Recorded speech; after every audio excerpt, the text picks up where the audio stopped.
안녕하세요. 지혜로운 삶의 동반자, 당신의 지식 채널입니다. 안정적인 노후, 우리 모두가 꿈꾸는 미래의 모습이죠. 하지만 막상 은퇴를 앞두고 나면 무엇부터 어떻게 준비해야 할지 막막하게 느껴질 때가 많습니다. 우리는 종종 선진 복지 국가들의 은퇴 시스템은 과연 어떻게 이루어져 있는지 궁금해하곤 합니다. 그들은 어떻게 국민들의 행복한 노후를 보장하고 있을까요? 오늘 우리는 그 답을 찾기 위해 세계에서 가장 살기 좋은 나라 중 하나로 꼽히는 캐나다로 떠나보려 합니다. 캐나다의 은퇴소득 보장 시스템은 크게 세 가지 기둥으로 이루어져 있습니다. 바로 캐나다 연금 플랜, 노령보장연금, 그리고 소득보장보조금입니다. 이 세 가지 제도가 어떻게 서로 맞물려 작동하며 캐나다인들의 은퇴 후 삶을 든든하게 받쳐주는지 지금부터 하나씩 알기 쉽게 파헤쳐 보겠습니다. 이들의 지혜 속에서 우리의 미래를 위한 귀한 힌트를 발견할 수 있을지도 모릅니다. 첫 번째 기둥은 바로 CPP, 즉 캐나다 연금 플랜입니다. 아마 이 설명을 들으시면 많은 분들이 우리나라의 국민연금을 떠올리실 겁니다. 맞습니다. CPP는 캐나다의 국민연금과 매우 유사한 제도로 근로기간 동안 벌어들인 소득의 일부를 기여금으로 납부하고 은퇴 후 그 기여를 바탕으로 매달 연금을 받는 사회보장 제도입니다. 캐나다에서 일하는 거의 모든 사람은 의무적으로 CPP에 가입하고 기여금을 납부해야 합니다. 직장인의 경우 월급에서 일정 비율이 원천 징수되며 고무적인 것은 회사가 근로자와 동일한 금액을 함께 납부해준다는 점입니다. 이는 근로자의 연금 적립액이 2배로 쌓이는 효과를 가져옵니다. 반면 자영업자는 근로자인 동시에 고용주로 간주되기 때문에 직장인이 내는 금액의 2배를 본인이 모두 부담해야 합니다. 이는 우리나라 자영업자분들의 국민연금 납부 방식과도 비슷한 측면이 있죠. 그렇다면 기여금은 소득 전체에 대해 부과될까요? 그렇지는 않습니다. 2025년 기준으로 연소득에서 $3,500의 기초공제액을 제외한 후 71,300달러까지의 소득에 대해 95%의 기여율이 적용됩니다. 그리고 그보다 높은 81,200달러까지의 소득에 대해서는 4%의 추가 기여율이 적용됩니다. 즉, 연소득이 81,200달러를 넘어가면 그 해에는 더 이상 CPP 기여금을 납부하지 않아도 됩니다.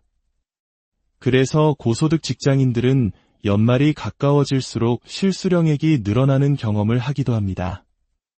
이 제도는 65세까지 의무적으로 납부해야 하지만 65세 이후에도 계속 일할 경우 70세까지는 납부 여부를 선택할 수 있습니다. 여기서 많은 한국분들이 궁금해하시는 지점이 있습니다.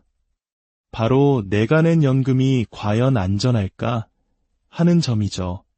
캐나다 CPP의 가장 큰 특징 중 하나는 이 기금이 정부 예산으로 운영되는 것이 아니라 CPP 투자위원회라는 독립된 전문기관에 의해 관리된다는 사실입니다.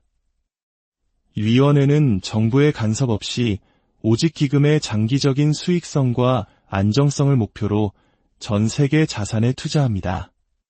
2025년 3월 기준 운용 자산은 무려 7천억 달러를 넘어섰고 지난 10년간 연평균 3%라는 놀라운 수익률을 기록하며 향후 75년간은 매우 안정적으로 유지될 것으로 전망됩니다.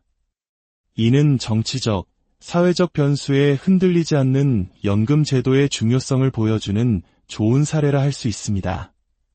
그렇다면 우리는 CPP를 언제부터 얼마나 받을 수 있을까요? 수급 자격은 최소 60세 이상이고 CPP 기여금을 단 한 번이라도 납부한 이력이 있으면 충족됩니다. 심지어 캐나다에 거주하지 않더라도 수급이 가능합니다. 다만 비거주자의 경우 국가 간 조세 협약에 따라 15%에서 25%의 원천 징수세가 부과될 수 있습니다. 연금 수령액을 결정하는 가장 중요한 요소는 세 가지입니다. 첫째, 얼마나 많이 기여했는가. 둘째, 얼마나 오래 기여했는가. 그리고 셋째, 몇 살부터 받기 시작했는가. 캐나다의 표준 은퇴 연령은 65세입니다. 2025년 기준 65세에 연금을 개시할 경우 받을 수 있는 최대 금액은 월 1,433달러입니다. 하지만 이 최대 금액을 받기 위해서는 무려 39년 동안 최대 기여금을 꾸준히 납부해야 합니다. 현실적으로 이는 쉽지 않은 일이죠. 실제로 65세 캐나다인이 받는 평균 수령액은 최대 금액의 60%에도 미치지 못하는 월 844달러 수준입니다. 이는 이민, 학업, 육아, 질병 등 다양한 이유로 소득이 없거나 낮았던 기간이 존재하기 때문입니다. 다행히 캐나다 정부는 이러한 상황을 고려한 몇 가지 보완 장치를 마련해 두었습니다. 대표적으로 소득제외 조항이 있습니다. 정부는 연금액을 계산할 때 소득이 가장 낮았던 기간의 17%, 대략 8년 정도를 자동으로 계산해서 제외해줍니다. 또한 7세 미만의 자녀를 양육한 부모는 소득이 낮았던 최대 7년의 기간을 추가로 제외해달라고 신청할 수 있습니다. 이는 경력 단절을 겪기 쉬운 부모, 특히 어머니들의 연금 수급권을 보호하기 위한 배려 깊은 제도입니다. CPP 수령 시점을 선택하는 것은 은퇴 설계에서 가장 중요한 결정 중 하나입니다. 65세를 기준으로 일찍 받거나 늦게 받을 수 있습니다. 가장 빠른 60세에 받기 시작하면 65세에 받는 금액보다 매달 0.6%씩 총 36%가 영구적으로 삭감된 금액을 받게 됩니다. 반대로 수령 시점을 늦출수록 연금액은 늘어납니다. 70세까지 늦추면 매달 0.7%씩 총 42%가 증액된 금액을 평생 받게 됩니다. 예를 들어 월 845달러를 받을 수 있는 사람이 60세에 수령을 시작하면 월 540달러를, 70세에 시작하면 월 1200달러를 받게 됩니다. 이 차이는 평생 누적된다는 점에서 결코 작지 않습니다. 그렇다면 언제 받는 것이 가장 좋을까요? 수학적으로만 본다면 82세 이상 살 것으로 예상된다면 늦게 받는 것이 유리합니다. 하지만 인생은 단순히 숫자로만 결정되지 않죠. 현재의 건강 상태, 다른 소득원의 유무, 일에 대한 만족도, 그리고 지금의 즐거움과 미래의 안정 사이에서 어떤 가치를 더 중요하게 생각하는지에 따라 최적의 선택은 달라질 수 있습니다. 한번 결정을 내리면 평생 그 금액이 고정되므로 은퇴를 앞두고 있다면 전문가와 함께 신중하게 계획을 세우는 것이 현명합니다. 이제 캐나다 연금 제도의 두 번째 기둥인 OAS, 즉 노령보장연금에 대해 알아보겠습니다. CPP가 일한 만큼 받는 연금이라면 OAS는 캐나다에 거주한 기간에 따라 지급되는 보편적 노령연금이라는 점에서 근본적인 차이가 있습니다. 이는 캐나다에 이민 와서 단 하루도 일하지 않았더라도 거주 요건만 충족하면 받을 수 있다는 의미입니다. 수급 자격은 65세 이상이며 18세 이후 캐나다에서 최소 10년 이상 거주해야 합니다. 최대 연금액을 받기 위한 조건은 40년 거주입니다. 예를 들어 45세에 캐나다로 이민 와서 65세에 은퇴한다면 거주 기간은 20년이므로 최대 연금액의 절반인 50%를 받게 됩니다. 2025년 기준 65세의 최대 OAS 수령액은 월 734달러이며 75세가 되면 여기에 10%가 추가로 증액되어 노년기 소득을 더욱 두텁게 보장해줍니다. OAS 역시 CPP처럼 수령 시점을 70세까지 늦출 수 있으며 늦추는 매달 0.6%씩 연금액이 늘어나 최대 36%까지 증액된 금액을 받을 수 있습니다. 하지만 OAS에는 아주 중요한 특징이 하나 있습니다. 바로 소득 기반 환수 제도, 일명 OAS 클로백입니다.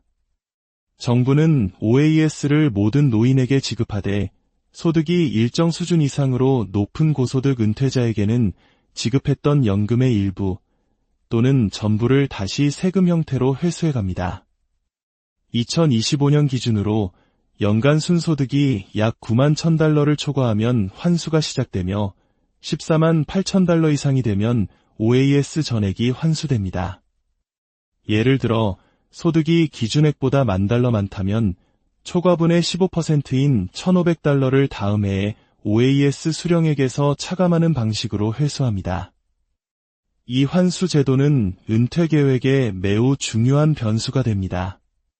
은퇴 후에도 임대소득이나 금융소득 등 다른 소득이 많을 것으로 예상된다면 OAS 수령 시점을 전략적으로 늦추거나 비과세 계좌인 TFSA에서의 인출을 활용하는 등 소득을 관리하여 환수를 피하는 지혜가 필요합니다.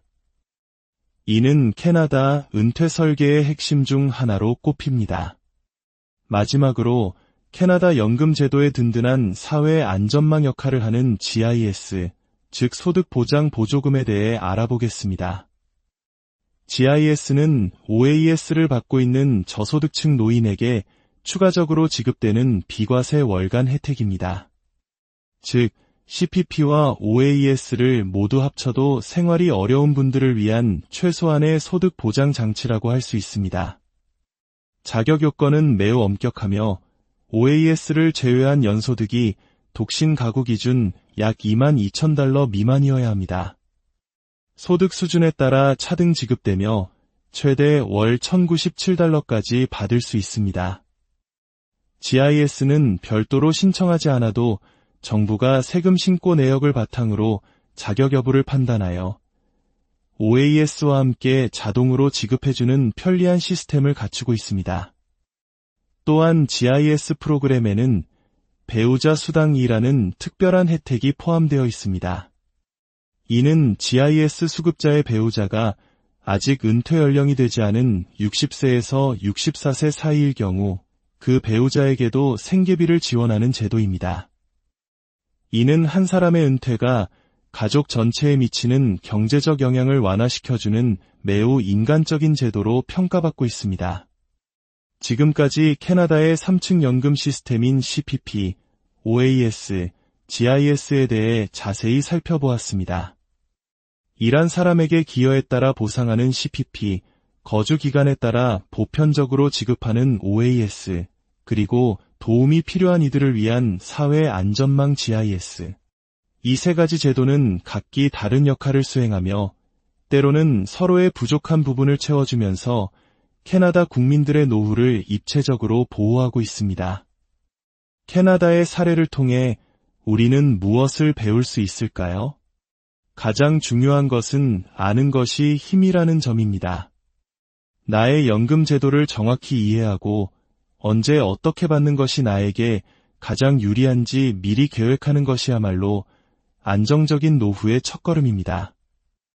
또한 공적연금만으로는 풍요로운 은퇴 생활을 누리기 어렵다는 현실을 직시하고 개인연금이나 투자 등 자신만의 노후 준비 계획을 함께 세워나가야 한다는 보편적인 진리도 다시 한번 확인하게 됩니다. 오늘 이야기가 여러분의 빛나는 노후를 계획하는데 작은 영감이 되었기를 바랍니다. 여러분의 삶에 도움이 되는 깊이 있는 지식으로 다시 찾아뵙겠습니다. 이 영상이 유익하셨다면 구독과 좋아요를 통해 저희 채널에 힘을 보태주세요. 여러분의 관심이 더 좋은 콘텐츠를 만드는 가장 큰 원동력이 됩니다.